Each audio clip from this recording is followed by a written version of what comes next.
Good evening. Welcome. We're so happy to have you here. My name is Michaela Dufer. I'm an Associate Dean in the College of Family, Home, and Social Sciences. And as such, it's my honor to welcome you tonight to the 20th Annual Marjorie P. Hinckley Lecture. That's an incredible number to hit. So thank you for being here with us to celebrate. We're delighted that so many of Sister Hinckley's family are with us tonight, too, and we extend a warm welcome to each and every one of you and are grateful for all of your support. We're doing pretty well tonight with people, so I would encourage you to accordion a tiny bit if you're on the ends to leave some spots for any latecomers who might come. Before we begin, we have a lot of thanks to give. I'd like to express gratitude to all those who helped make this amazing evening possible.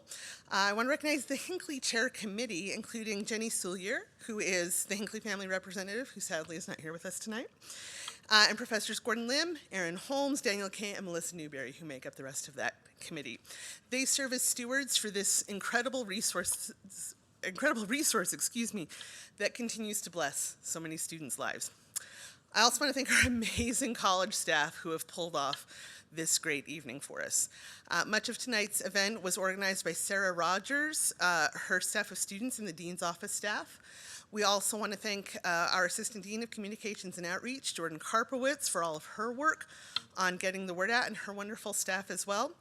Stephanie Allerton and her college creative video team for helping to memorialize all of this tonight, and Ron Ralston and his team for always doing an amazing job for us, helping us to record and then later stream this as well. So please join me in expressing our appreciation.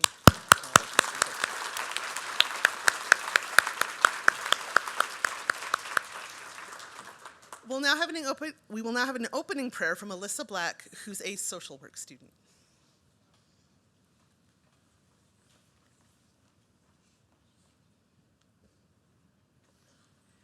Thank you, Alyssa. We really appreciate that.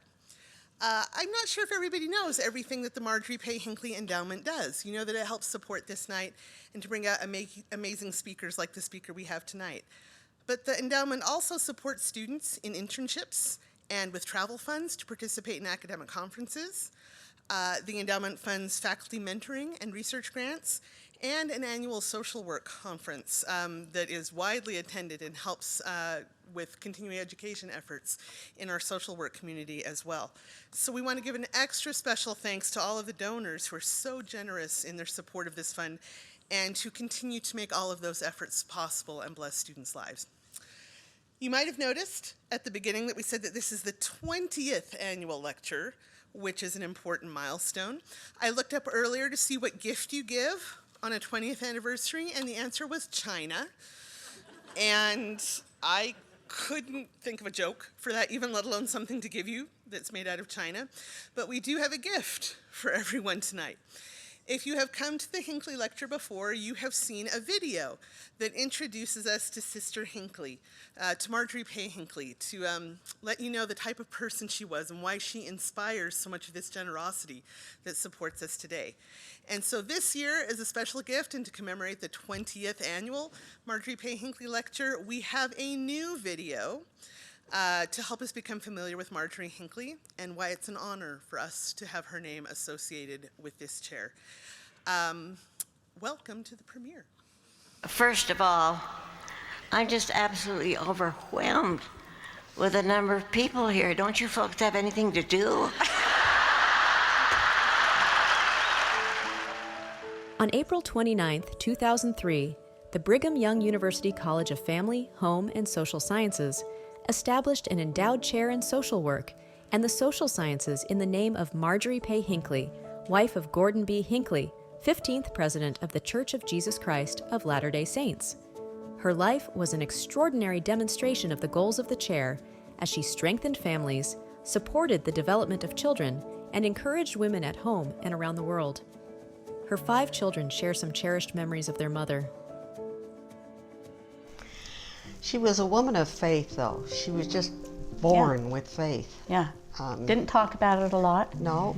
But it was just there. I loved to hear her pray.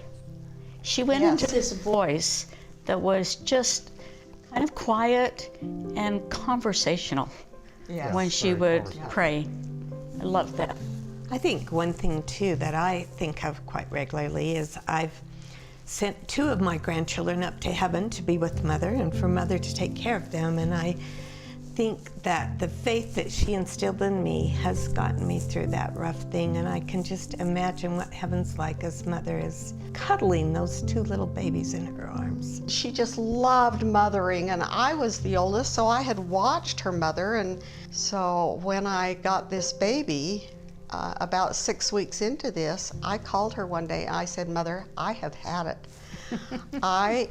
This baby is dictating my life. She tells me when I can eat, when I can sleep, when I can grocery shop, and I am crying, and and there's just silence on the other end of the phone. And all of a sudden, she just bursts out laughing.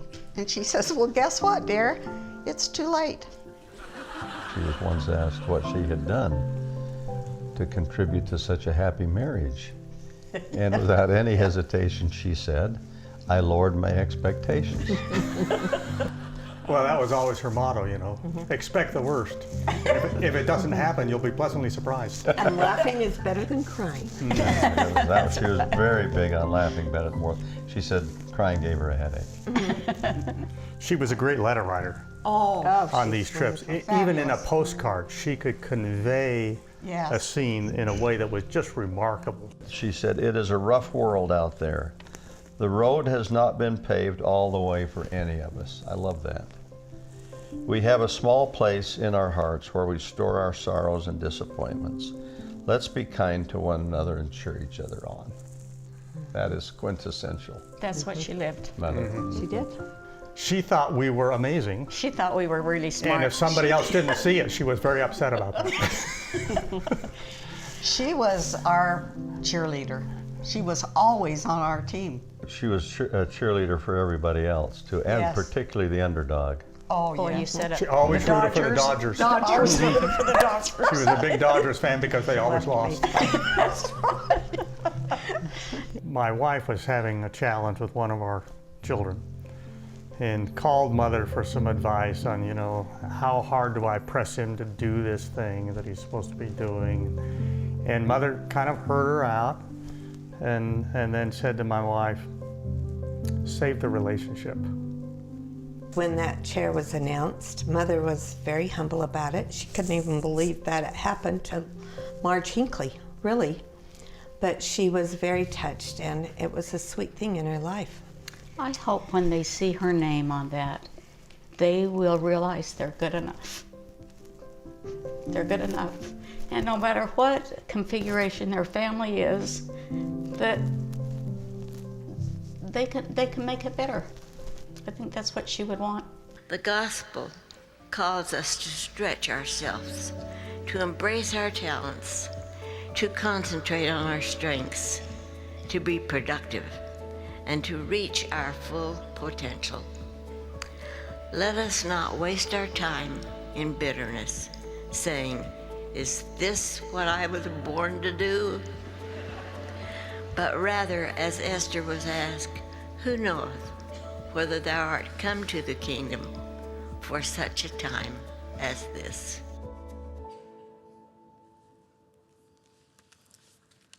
I'm going to applaud that.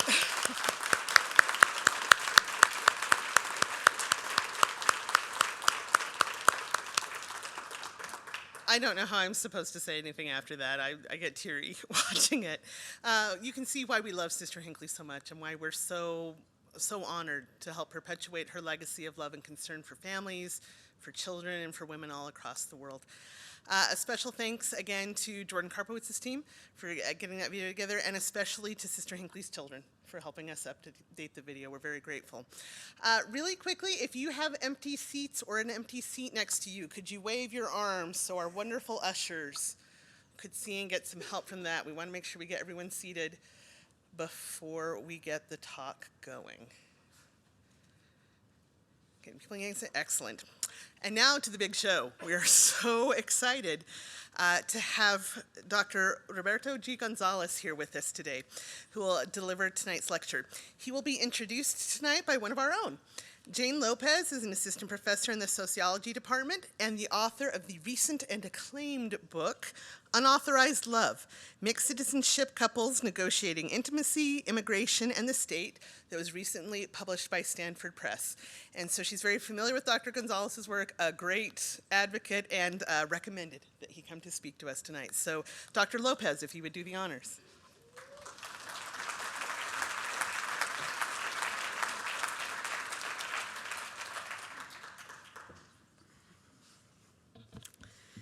Dr. Roberto G. Gonzales is the Richard Perry University Professor and 25th Penn Integrates Knowledge University Professor at the University of Pennsylvania, with appointments in the Department of Sociology and the Graduate School of Education. His research focuses on factors that shape and reduce economic, legal, and social inequalities among vulnerable and hard-to-reach youth populations as they transition into adulthood. Professor Gonzales was one of the first scholars to deeply study the experiences of undocumented children and youth as they transition into adulthood. And he has conducted some of the most comprehensive research we have available on American dreamer and documented youth and adults. His landmark book, Lives in Limbo, Undocumented and Coming of Age in America, is a moving study of undocumented young adult life based on in-depth research that followed 150 undocumented young adults in Los Angeles over a 12-year span. Dr. Gonzales is currently working on a follow-up to Lives in Limbo, centering on a 10-year longitudinal study that includes survey, interview, and observation data of hundreds of undocumented young adults to capture their experiences following the announcement and implementation of President Obama's Deferred Action for Childhood Arrivals, or DACA, program in 2012. At Penn, Professor Gonzales is the founding director of the newly formed Penn Migration Initiative, a university-wide effort aimed at advancing and promoting interdisciplinary scholarship and intellectual exchange around issues of immigration, policy, and immigrant communities. Dr. Gonzales is a conscientious and committed researcher, an engaged educator and public scholar, and a dedicated mentor who devotes significant time and resources to support and encourage students and scholars of migration at all levels. I am one of many who have benefited from his mentorship and leadership, and I am truly honored to welcome him to BYU tonight as the 2024 Marjorie Pay Hinckley Lecturer. Thank you, and welcome, Dr. Roberto Gonzales.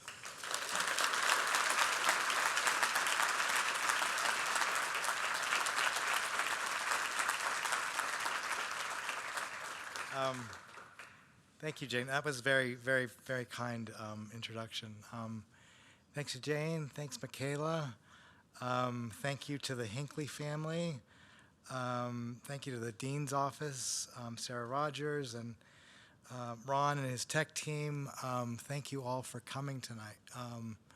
I'm very heartened by the number of people here on a Thursday evening in the throes of your semester, so thank you for being here.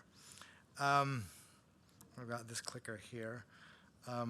My wife teases me that I can't talk and chew bubble gum at the same time, so let me just set up. Tonight I want to present work on a forthcoming book that is basically a follow-up or a sequel to the Lives in Limbo book that Professor Lopez described. I spent 12 years, most of those years before DACA, trying to understand the circumstances of young adults who come to the U.S. at very early ages, 6 months old, 2 years old, 5 years old, grow up alongside of American-born friends and peers, but at a critical time when peers are taking after-school jobs, obtaining driver's licenses, thinking about college, they start hitting a dead end because of their undocumented status. So I spent 12 years in Los Angeles, and in 2012, when the DACA program was announced by then President Obama, I thought, here's a unique opportunity to study in real time the effects of positive and integrated policy for this population. So this book is, I'm writing this book with two former students, Benjamin Roth, who is an associate professor at the University of South Carolina in their School of Social Work, and Christina Brandt, who's in urban sociology at Penn State. So our study to date is a 10-year study, and I'll talk more about that. But around 2019, we started looking at the interview data that we have, and remarkably, the young people that we met, hundreds of them, in a very short time, had moved from the margins onto mainstream, really had catapulted many of them into middle-class trajectories. Very clear to us the success of this program. At the same time, we also noted that they were all still struggling with their limitations. It's a program that doesn't provide a pathway to legalization. These DACA beneficiaries remain excluded from federal financial aid. And so for many of them, the access that they gain through the program is mirrored by some of the limitations and vulnerability that they continually face. So we set out to write this book. 2019 into 2020, and I don't know about you all, but our plans were detoured in 2020. We all went inside for a time. I had at that time a kindergartner that became a first grader who was in remote learning through the end of April, his first grade year. My wife and I were parents, friends, playmates, coaches, and so the writing got sidetracked. I was also dealing with very large classes on Zoom and trying to learn to teach online. I'm not very tech savvy. I've got like 5 things in front of me today.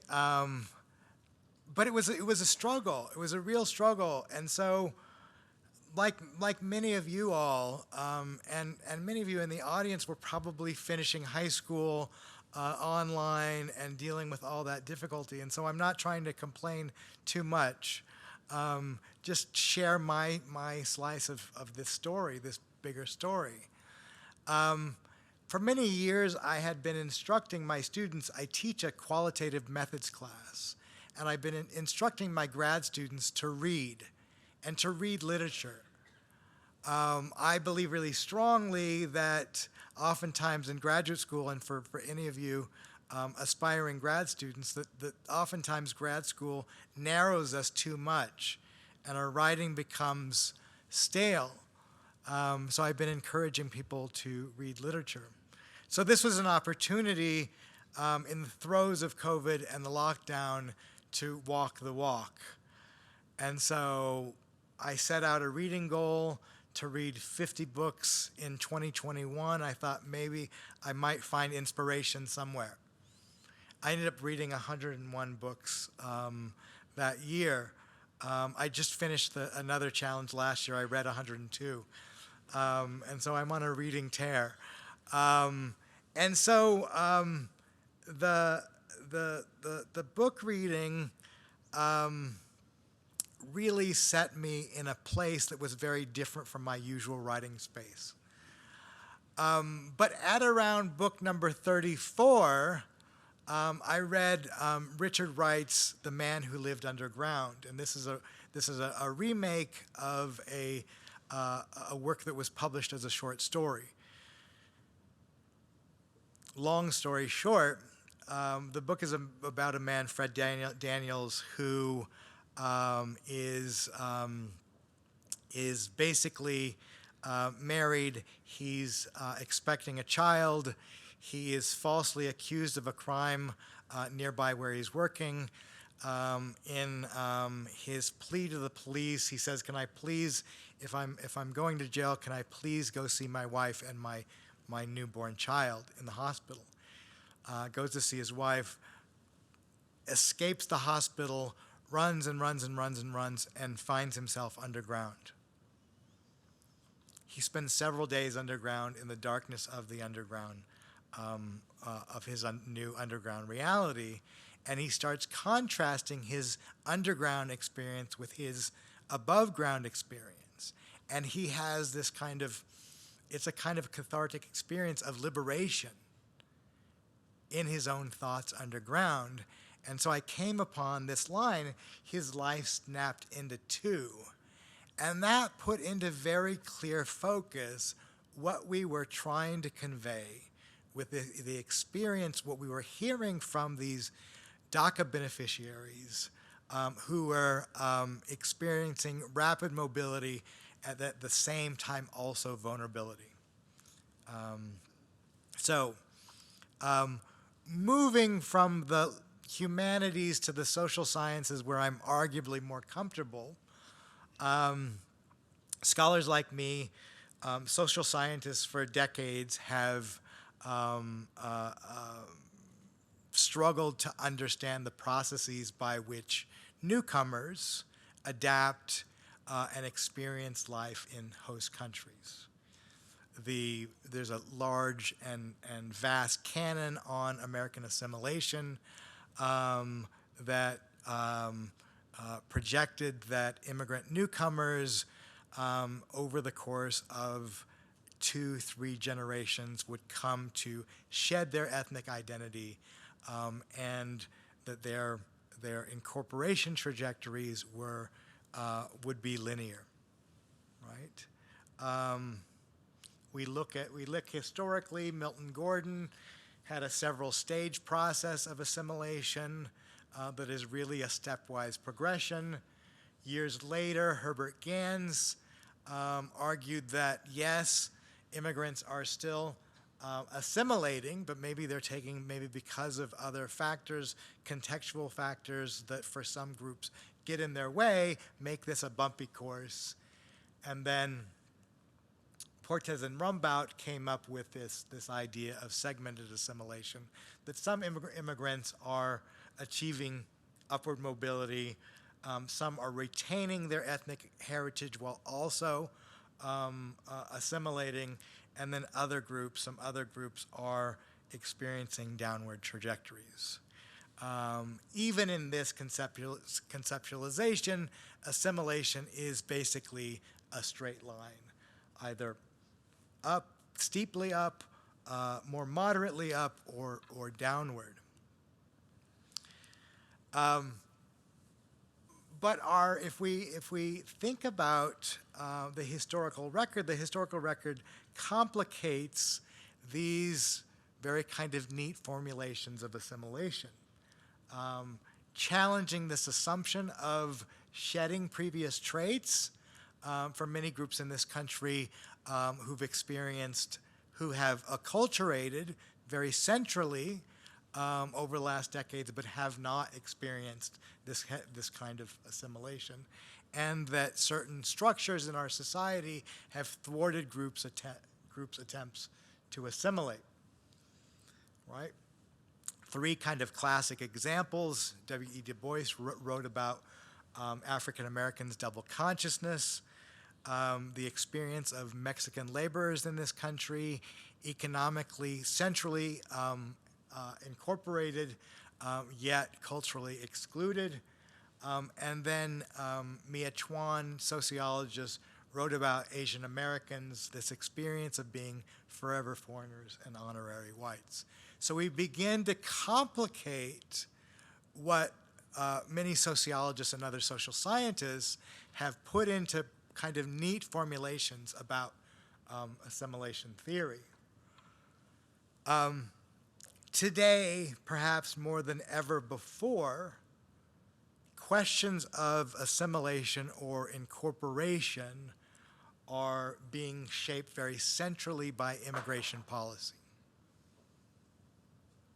In the absence, though, of federal solution for immigration, what we've seen is over the last several presidential administrations, we've seen presidents taking action on immigration rather, because of congressional gridlock. Right? And what we've seen are two really salient trends. And one is a growing number of statuses like DACA or temporary protected status and many others that provide a baseline of access but stop short of full citizenship, right? These statuses are often temporary, uncertain, nonlinear, and vulnerable to presidential change. But these statuses that fall somewhere in between these dichotomous categories of citizen or unauthorized or undocumented fall into this gray area, right? And so how do we think about this? Here's just a listing of some of these current statuses.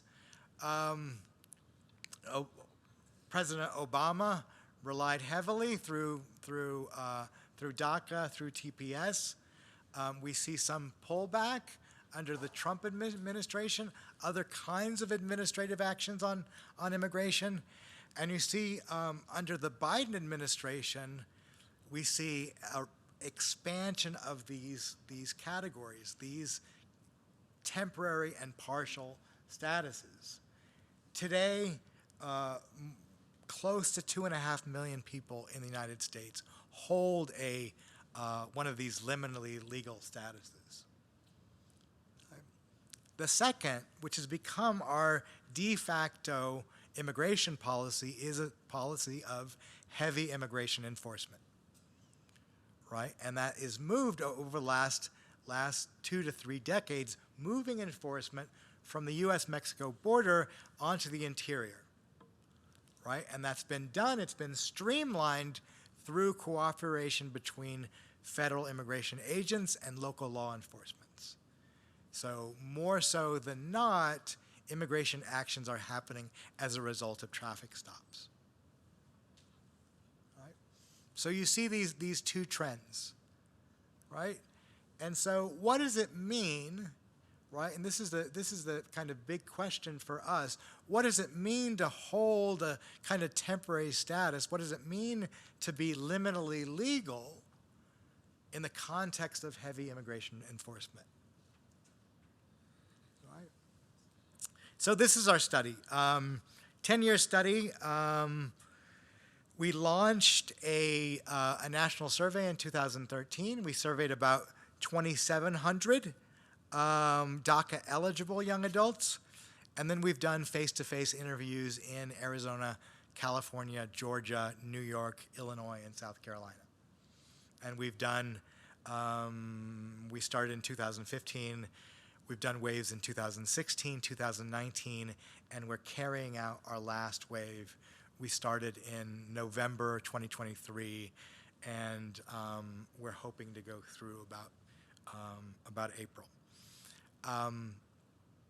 It's notable that for Lives in Limbo, I'm trained as an ethnographer, and that only means that everything that I did for Lives in Limbo was only me. Establishing relationships, building rapport, doing the interviews, doing follow-ups, following people, hanging out. In order to scale up, right, to a study this size, it required a pretty massive team of about 65 people. And I'd be happy to talk to that and talk about in the Q&A. Where I land in Lives in Limbo is that I argue that undocumented status is a master status.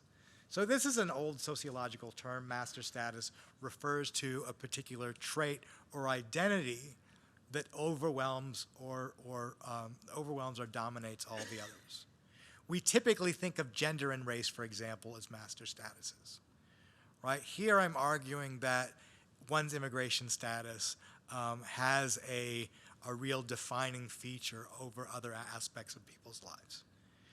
So for a population that I studied, regardless of educational attainment, regardless of English language fluency, regardless of how quickly in school young people got out of the gate, their support by teachers and mentors, here's this master status that really framed and limited what was possible in their lives.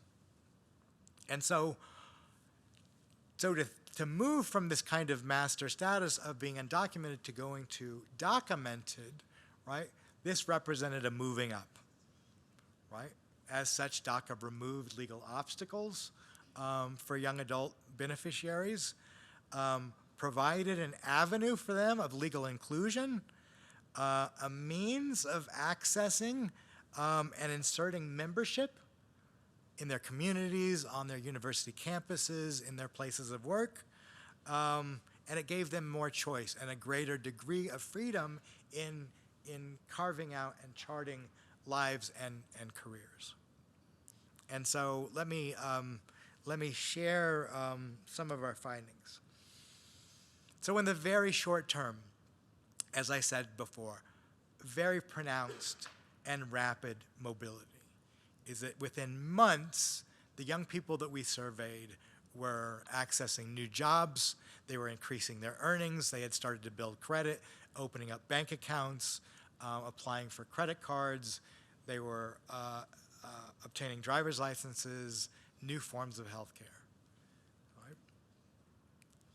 Right? They were also articulating a less fear in their everyday lives. Sorry. 2/3 of our survey respondents said that they were less afraid of law enforcement and of deportation, that when they saw law enforcement agents, they weren't as stressed. About 70% of our respondents said that they felt less stress in their everyday lives. Right? So very, very important. You can't underscore many of these findings enough. Right? Articulating a greater sense of belonging. Jen from Los Angeles said it gave me the hope that my future's not up in the air anymore. Max from New York said, I finally feel like I'm part of the U.S., like I'm no longer living in Chicago, in the shadow, sorry. And then Jenny from Chicago said, in some ways, I feel like it saved my life. Right? So short-term mobility, a very strong sense of belonging and becoming embedded and confident in their lives.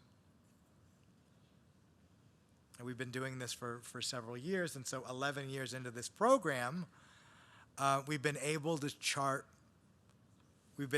take a long view of people's lives. So from these kind of earlier opportunities, new jobs, getting driver's licenses, we're able to see young people find on-ramps back to educational programs, into GED programs, back to college, those who had previously stopped out of college, young people who seized opportunities to start building careers with a much clearer pathway. So it was one thing prior to DACA for young people in this situation to invest in higher education, but without a clear pathway. DACA providing clear pathways for young people. And so what we saw was that many of the young people in our study really went for it, as my son would say, they really went for it. And so over the years, we just did a follow-up interview for example, with a young woman who enrolled in a GED program to become eligible for the program. She obtained her GED and then got a certificate as a certified nursing assistant, CNA. People know that it's a very, very, very bottom of the hierarchy in nursing. Started work as a CNA, went to community college, obtained an associate degree, kept working, moved up at her hospital, obtained a bachelor's degree and then a master's degree, and has been able to receive promotions and job increases along the way. And now, 11 years later, she and her husband have purchased a home. They own a car. They have 2 children, and the youngest one is in daycare, and they can afford daycare. Right? You see, over the years, really, young people have really grown into this status, right? And so, one could argue, from a public policy standpoint, that this is probably the most successful policy of immigrant integration in the last 3-4 decades. Right? Also very important from a policy standpoint, a very important program of economic development. Right? And this is, regardless of kind of one's position on immigration, and I don't want to assume that collectively we have one position, but just looking at this factually, right? The success is there for beneficiaries. Yet, the impermanence and persistent vulnerability that marks this program became an ever-growing limitation for beneficiaries. This is a program that every 2 years, those who hold this status are required to submit paperwork, $500, and reapply. Most of those who hold this status have gone through 5 of these renewal periods. And so, realistically speaking, about every 16 months they are in the process of doing this over and over again. And so what has happened and continues to happen is that for many of them, they are confronting the red tape of bureaucracy. And that is, there's a window, they're given a window when they need to apply, and what happens when their renewal process is delayed to the point where they run out of status. And just about everyone we've talked to over the course of their 4 or 5 renewal periods has has overstayed, has experienced a delay in their processing, which has put them out of status. And what that means specifically is that once they fall out of status, many of them have to leave their jobs. Now, there's a large workforce of documented teachers, and so we think about not only kind of their withdrawal from the labor market, from their schools, it's also a potential loss for their students, right? And you start to see ripple effects, right? Here's a young man named Lee from Phoenix. He said, I had to wait almost 3 months, and in that time I was like what they call out of status. It really put me right back where I was before. It was that slap in the face reminder that I'm still undocumented. I'm still vulnerable. I could be arrested and deported like that. It really brought me down. So these were moments where many of these young people are riding high, right? They're riding high with this status. They got a new job. Things are going well. They've got a driver's license, and then something like this happens, right? That tips their experience, right? Tips their experience downward. Right? Oscar from Phoenix puts maybe a finer tip on this. He says once you have to renew it, you have to start from scratch. It's this feeling of starting from scratch over and over and over. Out of nowhere, just because 2 years are done, they treat you like you're nothing.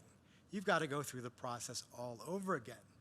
That means you could be fired, you could be without a job for a couple months because you need to renew something that they already know that you have.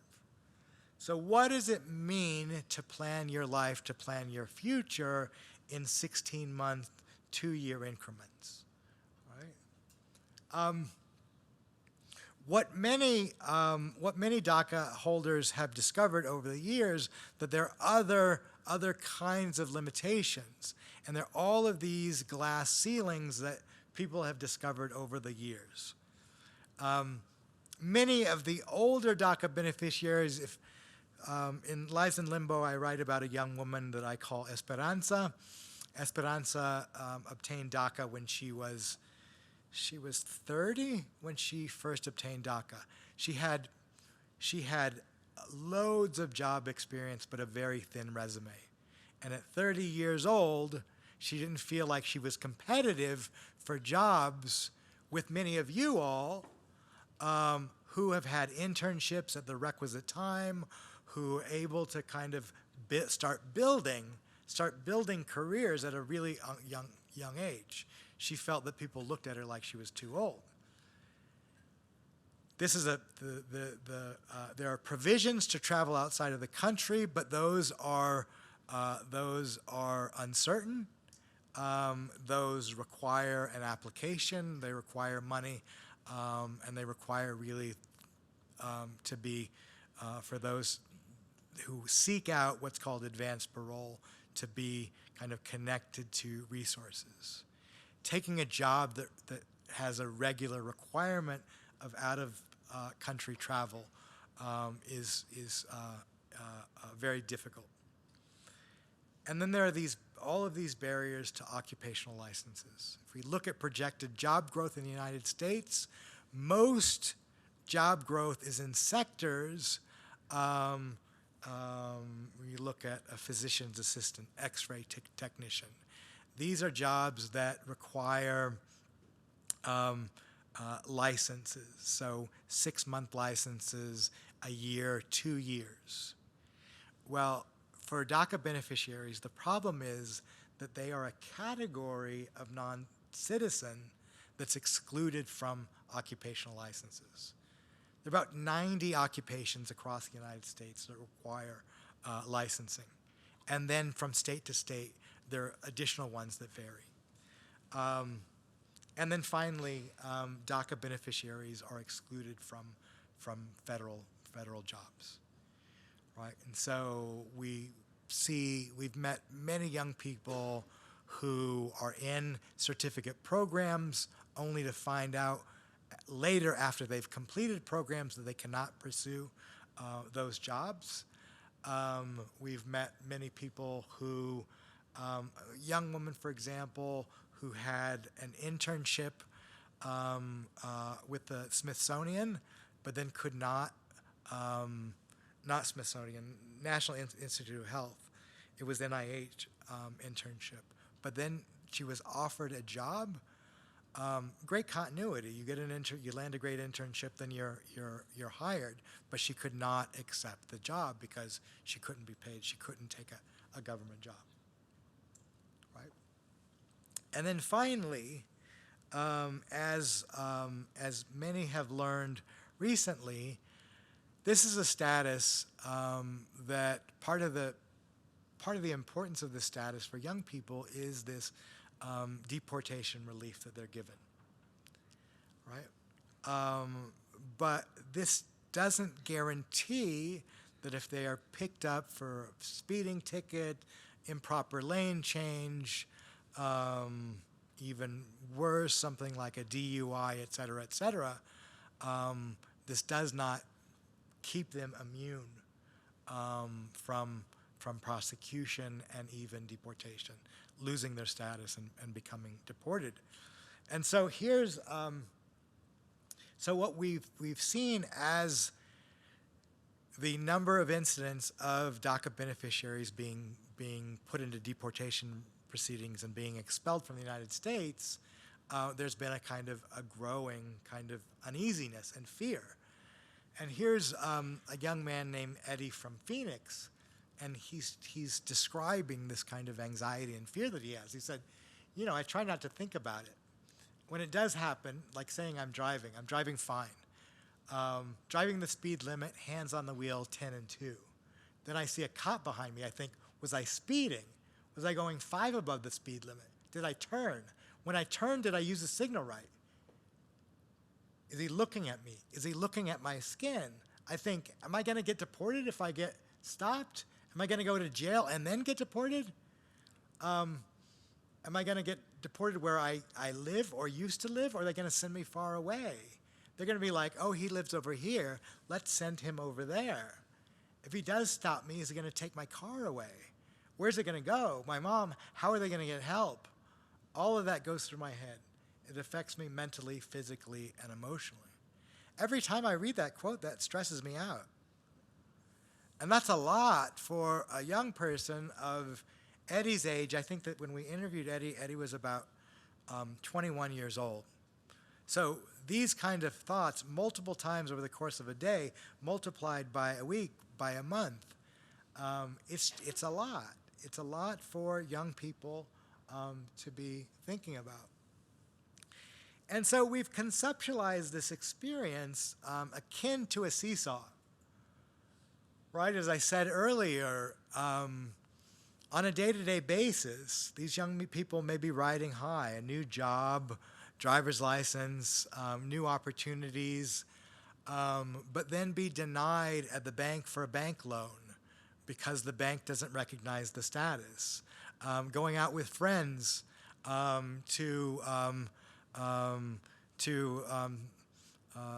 social life and not being able to get in at the door. Seeing opportunities slip away because of this incomplete status, right? And so, you know, here we see that for many of the young people, these barriers that I've described did not have an overall leveling effect, because what we're seeing is that some of these, many DACA beneficiaries all along have been moving up just in terms of their kind of occupational mobility, like education, getting jobs, getting promoted at their places of work, able to move up the occupational ladder, but at the same time feeling this vulnerability.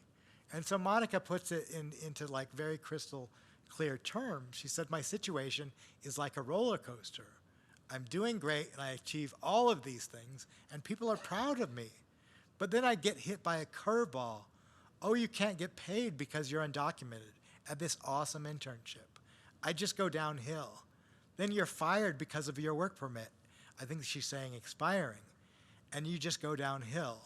You have DACA, you think it's all good, you think it's going to be smooth, but from there on you get hit by these unexpected things, like I've been hit with them. It throws everything off, but you have to get back and you have to keep on going. So it's this kind of, this constant kind of back and forth of this seesaw.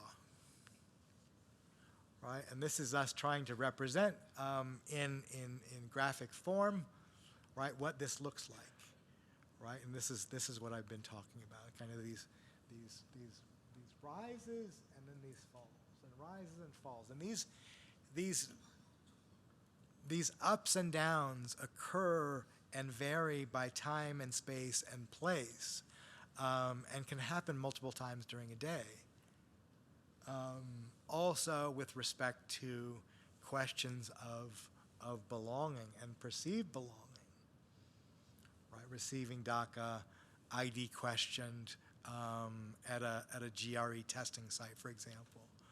Afraid to call the police because of fear that they might not recognize the DACA status card, your DACA card, or that you might then be putting your parents in a precarious position, right? And then all of these kinds of things. And so this is how we're thinking about this. about these dualities. Finally, my last piece is when DACA was launched, it offered the possibility of brighter futures, and I think that that's what, for somebody like me, I'm interested in these questions of mobility, and so offered that possibility. But 11 years in, DACA beneficiaries are no closer. They're no closer to adjusting their status, regardless of rapid mobility. There are many practicing physicians. There are teachers, architects, those who've gone through, as I said, 5 renewal processes. They're no closer to a change in status, and their future looks as opaque today as it did in 2012. And these two quotes, I think, are in this respect are really, really powerful.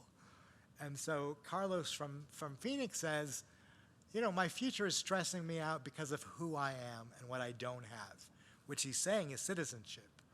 What I have are problems. What I don't have is a solution for my future. Now I'm stressing out about my future because it's not clear, right? And then Sujin from Los Angeles, in crystal clear terms, yeah, it changes lives, but I don't know if it really changes the future for me.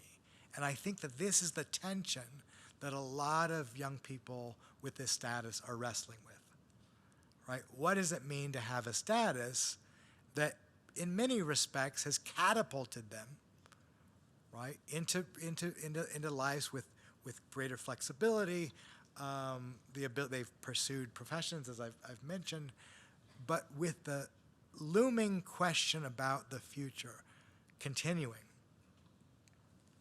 And so for many of the young people that we've met, they've also started crafting or seeing their futures in dualities. And that is trying to plan for a future that might continue in the United States, maybe keeping the status or maybe an adjustment of status, continuing to pursue the career that they're in. And so on the other hand, there is this other possibility of having to leave the country and making decisions about leaving the country. Where could I go? Do I go where I was born? I might know somebody there. What can I do? How can I establish myself? Or, we just 2 weeks ago talked to a young man from New York who's now in Seattle. He's a physician. He's gone through med school, and he loves his job. And so he doesn't want to go back to square one, which would mean being undocumented in this country without all the things that he's gotten used to, without this career that he loves and doing something that he is really passionate about. So it's complicated how they're thinking about their futures. And so here's Rada from New York. She said it's emotional because you learn to love a place and you learn to grow there. And then you're like, well, someday somebody can decide that it's not going to be your place. The fact that to a large extent you don't have control over your life, and so it's hard to plan for things. And so over the last few years, in 2019 interviews and those that we're doing right now, is that increasingly DACA holders are starting to think about expiration dates and what those mean. Their last renewal date could be the last one for them. We think about this, it is very likely that DACA will go to the Supreme Court by spring of 2025.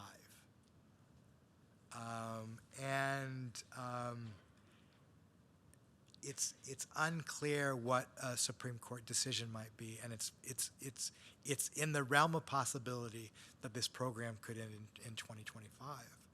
And so these future plans have great salience, have taken on even greater salience today. What do I do? And future's up in the air. Linda from Tucson says, having DACA, I've been able to go to work, go to school like a normal person, and travel around without fear. I can't imagine having to go back to not being able to do any of that and continue like nothing. So you think about 11 years of kind of growing into this status, right? Not only careers, but also having moved into better neighborhoods, being able to finance, in some cases, home ownership. I mentioned before, kids in daycare. How do you think about then the prospect of downsizing all of that, right? Which is a downsizing of one's life.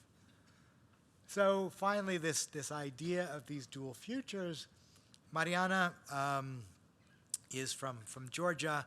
She's in a master's program at Ohio State University. She has published a book of poetry. She wants to continue writing. She ultimately wants to be a professor at a university, an English professor. And so we asked her how she's thinking about her future. She said it depends. It depends if I'm being realistic or if I'm telling you what my dreams are, right? So again, this kind of, well, there's this future that is a more realistic one, or are you asking, like, what are my dreams and hopes? And I don't know that those two are the same. So my dream is that I get a really good book deal for my novel this coming year, and if it does go well, then maybe I can put some money aside to potentially put it in a down payment for a house, buy myself a car, and then kind of just keep saving. Then maybe with this book deal and my poetry collection book deal, I get a job maybe in a private university. That's her dream, what she's aspiring to, right? And so all of us have dreams. We all have plans, aspirations over the course of our lives. Sometimes these crystallize, sometimes they become fuzzy, but we've got something. Many of us have something that we hold on to, and it really keeps us going, right? I can't imagine myself having to hold on to these two kinds of possibilities, right? Charting my future, but at the same time also recognizing that all of that could go out the window. And then finally, Alberto, this is really around a very, very powerful quote around kind of belonging and where he belongs and where is home for him. He says, no matter where we are, it's going to be us. He's talking about his family. Obviously, the external community and the support is something that's very valuable and needed, but ultimately, so long as my wife and my girls are with me and content and fulfilled and happy, that's where I'll feel most at home. And they've mapped out different scenarios. One that they are strongly contemplating is moving the family to Mexico, because that's if they can't work and they can't continue, they can be all together. So there's a lot of text on this last slide, but just in conclusion, where we're landing in this book is that these kinds of statuses like DACA, like TPS, and other kind of temporary statuses, what they do, right, is they endow their beneficiaries with this duality, right, of security and vulnerability. In the short term, as we've seen, they give the beneficiaries a giant boost. And there's the evidence is indisputable. They also have powerfully shaped personhood and agency and these questions of belonging.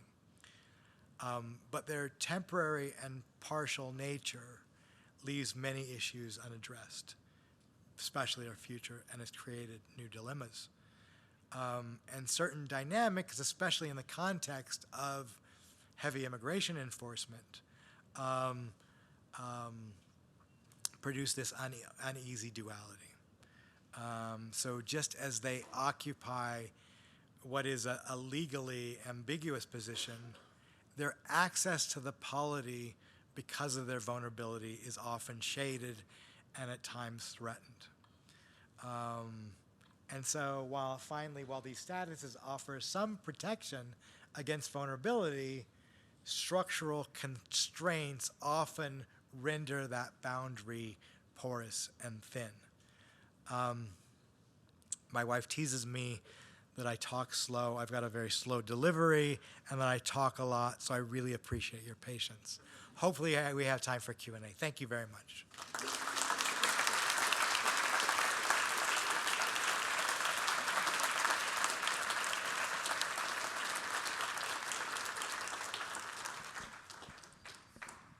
It is very dry in Utah. It is very dry in Utah. Thank you so much. I can't imagine knowledge more timely or important that you could be sharing with us tonight. So I hope we're all in a position to internalize that and figure out things we can do. We do have a few minutes for question and answer. One of the special things about BYU is our laser-like focus on student-centeredness. And so we would like to reserve our opportunities to ask questions tonight for our students who've joined us, and to can show off a little bit by bringing their questions to Dr. Gonzales. We have a mic over here to the east, or toward the mountains, or toward your right. If it's difficult to get over there, I believe we have a second mic that can be brought around. Is that accurate? So students, please take this unusual opportunity. Just going to grab this so I can see our time.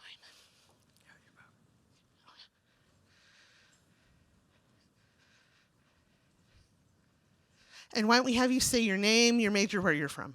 Okay, hello. I am Aubrey. My major is cell biology and physiology currently.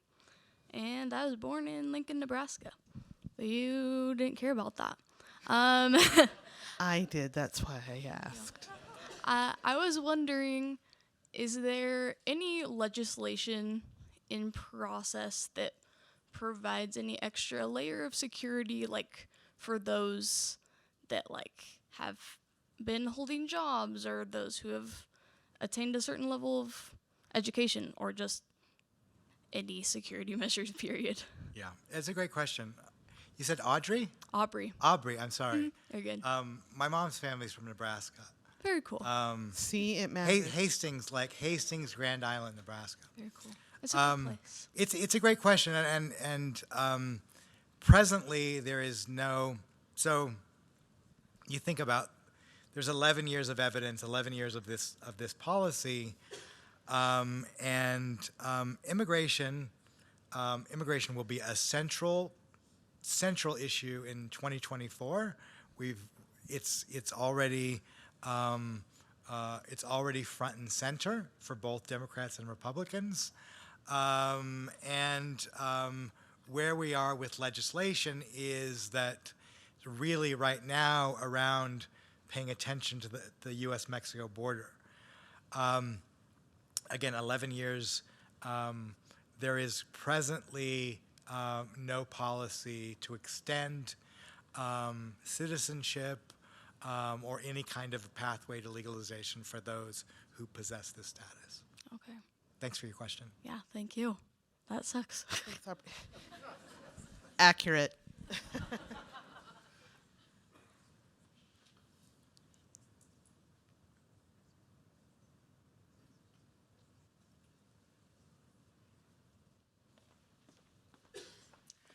Hi, Dr. Gonzales. Thank you so much.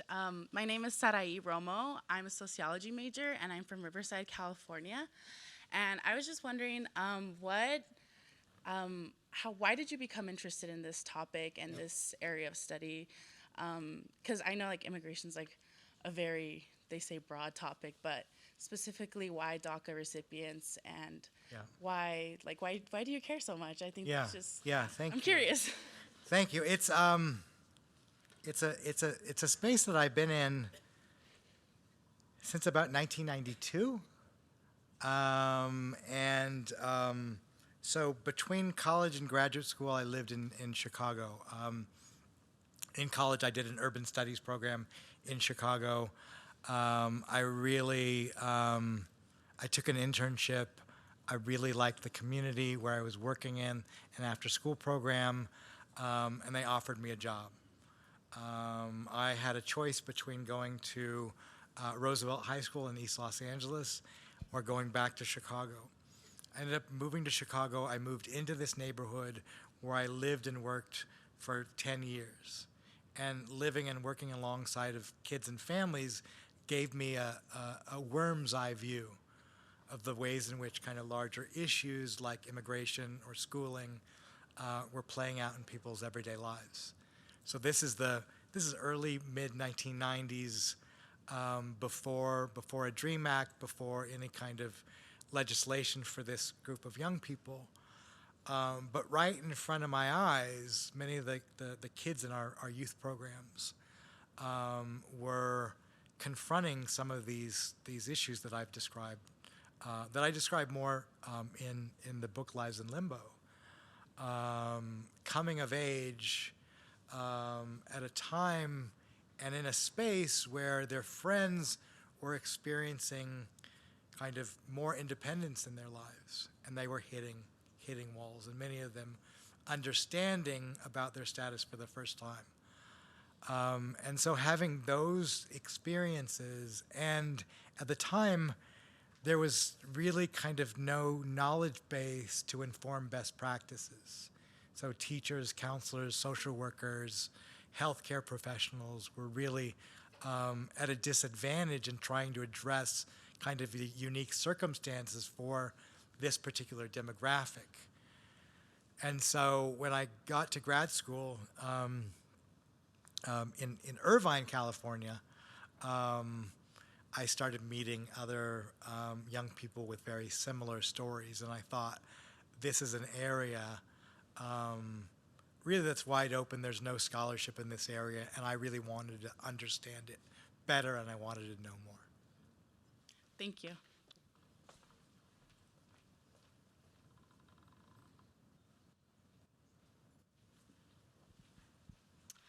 My name is Cariña, and I've lived in so many different places, so I don't really have a certain place, but my major is elementary education, and I guess my question was, like, what are things that we could, like, take home and implement in our lives today to actively, like, make these situations better for, like, people who are going through this? Yeah, that's a really good question. So I'm a sociologist by training. I also have a degree in social work, and so I like to think about scholarship and then policy and practice applications of that scholarship. And so I think that, you know, it's really hard to say, as I mentioned earlier, hard to say what legislation might come down the pike for this population. You know, it's our Congress on many issues is gridlocked. And so immigration has been a real kind of hot button issue. The last big legalization in this country was 1986.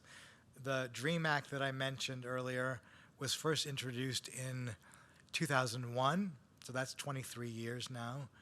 And so, meanwhile, if you are a teacher, you're a social worker, you're an educator, you're involved in the lives of kids and families, you understand that regardless of the speed of Congress and a policy, is that people have to carry out their everyday lives.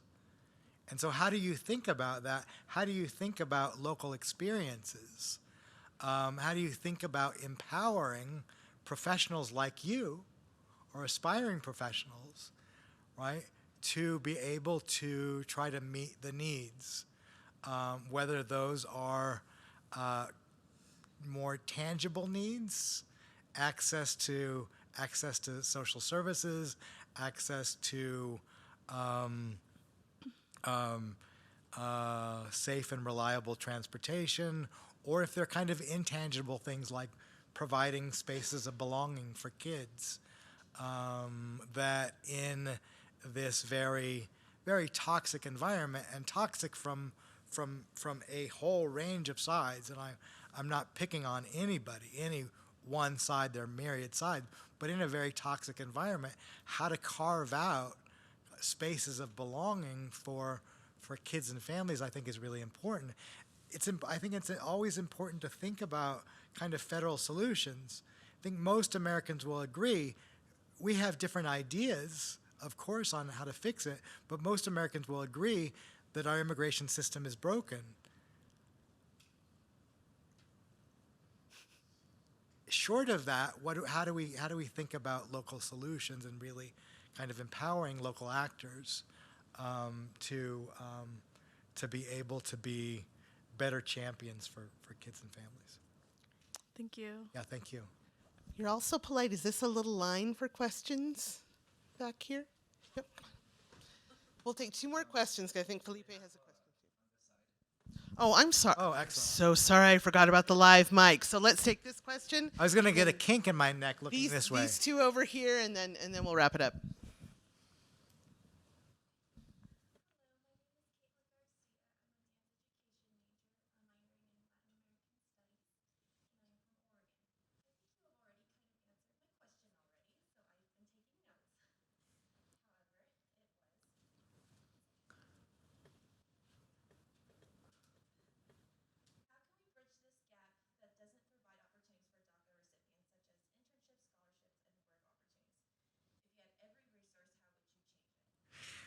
So here's something that I didn't mention, and I think that this is something that is very relevant for higher ed, and that is that 2017, the Trump administration moved to terminate DACA, and so what happened was that termination has been back and forth in the courts. Is being fought right now in the courts, what the future of DACA is. What also happened at that point is that the ruling was that the USCIS that processes DACA program, processed the applications, said no new applications, right? And so what we've seen is that the vast majority today of undocumented students on college and university campuses are not covered by DACA. So universities like local legislatures have moved to enhance this policy. All 50 states, for example, plus the District of Columbia, provide access to driver's licenses for DACA beneficiaries, as university campuses have found ways to support undocumented graduate students, can pursue graduate studies because they can accept teaching assistantships or research assistantships. They can be paid, they can have campus jobs. And so all of the momentum, and then even Massachusetts, where I used to live, provides access to in-state tuition for DACA beneficiaries, but not undocumented students not covered by DACA. South Carolina bans undocumented students from public higher education. DACA beneficiaries have a pass, right? So Hispanic Scholarship Fund, biggest national Latino scholarship fund, went back and forth on this issue for years, and then with DACA decided that they could